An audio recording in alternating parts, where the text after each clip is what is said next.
Yeah, I started in 2004 just by doing classes at Rainbow.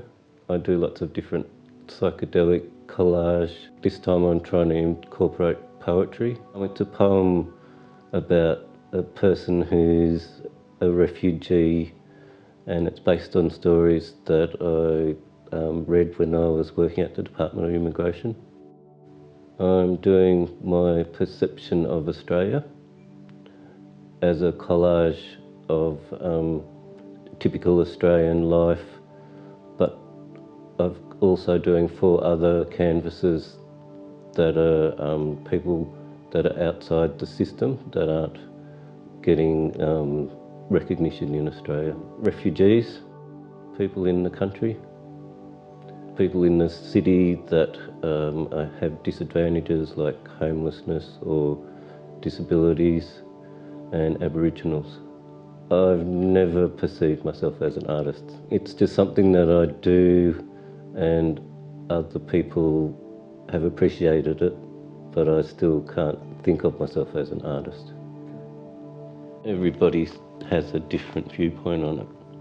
Each individual person looks at the work and they can think something different.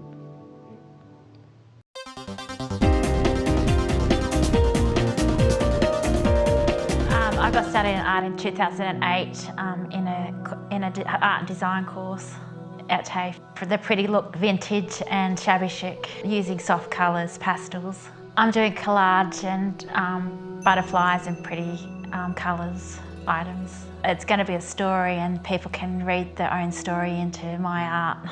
A message of treasures and beauty, and if they're disadvantaged, they can still have beauty and they're still a treasure. I like painting for God, and I like getting beauty out in the paint. I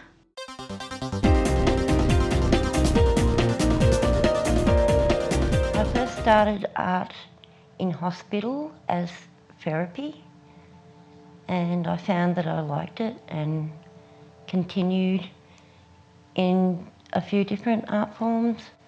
I'm preparing a picture of an angel with a sitar, holding a sitar.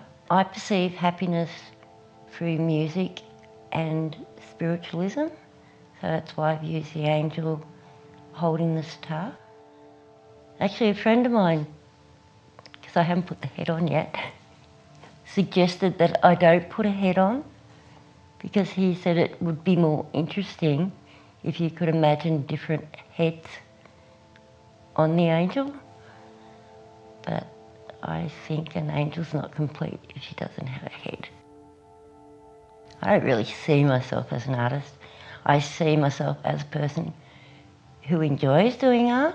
It takes me away from my daily problems and things. It takes me like to another place. It just makes me feel really happy.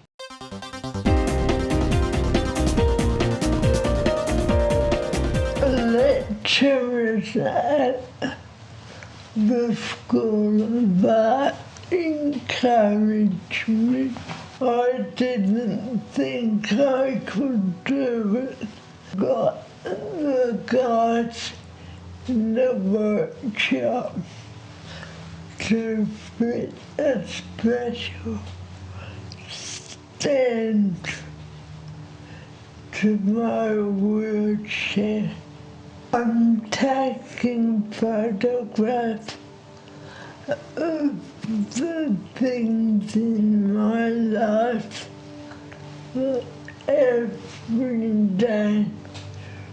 People don't see, and arranging in the way, them in the way, which hopefully will be aesthetically pleasing to other people.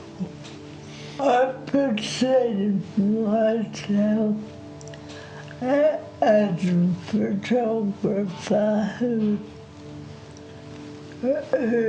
then manipulates photographs for a computer using Photoshop. Perception to me means showing people how to look at my life, what's new. Each day is a challenge, and art's an extra challenge that I've taken on and enjoy.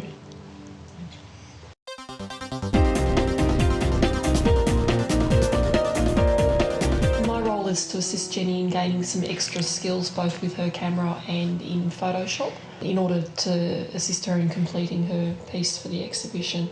Jenni's already got some good camera skills and Photoshop skills. I'm going to be working with instant film Polaroids and plastic lens cameras. I do a lot of work with what we call trailing edge technology, very simple, cheap, almost toy cameras, because I like the imperfection. What I'm going to be doing is documenting my daily life as it is since becoming a person with a disability, and how things have changed, how things have stayed the same, and how my perception of myself has changed since my accident. I was caught out in the Canberra bushfires in 2003 and received quite a significant burn injury, and what it means is that I'm actually unable to hold the camera up to my face, so I'm shooting blind a lot of the time, particularly with these older cameras, because they work with film. I don't have a screen at the back so I can look at what I'm doing. So what I sort of get, I may not be what I've thought I've been shooting. It's almost a bit of a surprise as to see what I might get, and this way of shooting's actually changed the way that I look at things as well. The outside perception of a person with disability and how it might be different to my perception of myself. I wanted my piece to be quite a personal response to having been born able-bodied and become a person with disability, and how I've had to deal with it, and how other people's perception of me might be different to my perception of myself.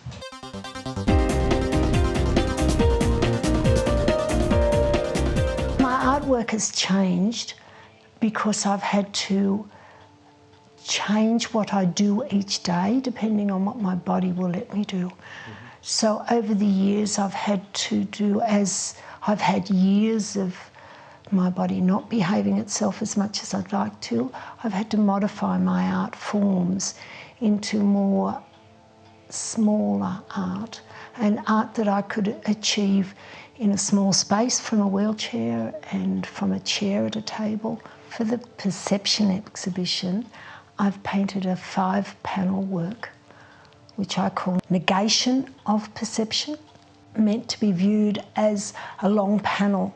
It's a self-portrait, reaching for an anonymous friend who is a conglomeration of friends. She doesn't represent any one person, showing that our bodies are the same, that I'm no different from anyone else, that I still feel and behave exactly the same as anyone else.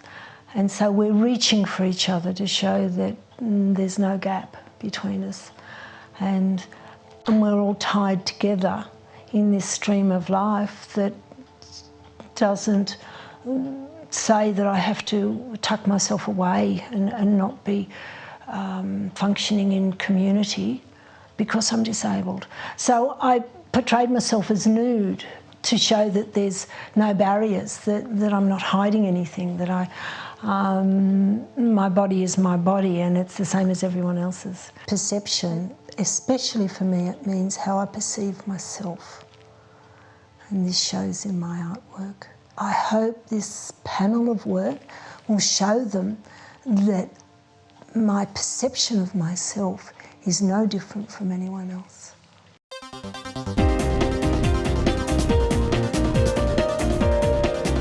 I like working with fabrics and painting on fabrics. So for me, it's multi-layered in what I do.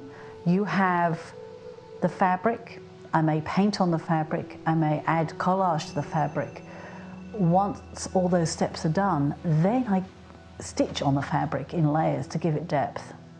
I have chronic pain, but I also have a lack of strength in my left arm, then it went to my right arm, then it went down my back, then it went down my leg, and then it went across my heart muscles. I've always been interested in fabrics, but to be able to digitise and design my own designs on a computer meant that I didn't have to hand sew, which I couldn't do, so I could actually translate what was in my head onto a computer that then went into a sewing machine, which then sewed out what was there. Textiles for me gives me the depth and the texture that I'm looking for to give that meaning. Otherwise the work's too flat. A young person who has cerebral palsy, she wrote a poem about how her disability affected her. Well, the poem is actually 7 verses long, so I have made 7 pieces of art, all interlinked. And each verse has a different theme. So one is talking about sadness, one is talking about her disability, her lack of friends and how difficult it is for her, and the world's perception of disability. Somehow disability is still perceived, even by the person with a disability, as something wrong, something, I'm using the term loosely, evil, not good, deformed. Deformed is probably how, and that's not seen as a positive, it's seen as a negative. Sometimes the outer image is not the reality, it's the person inside. And that's where Jasmine's poem is just so powerful, because you realise very quickly it's all about how she is being seen.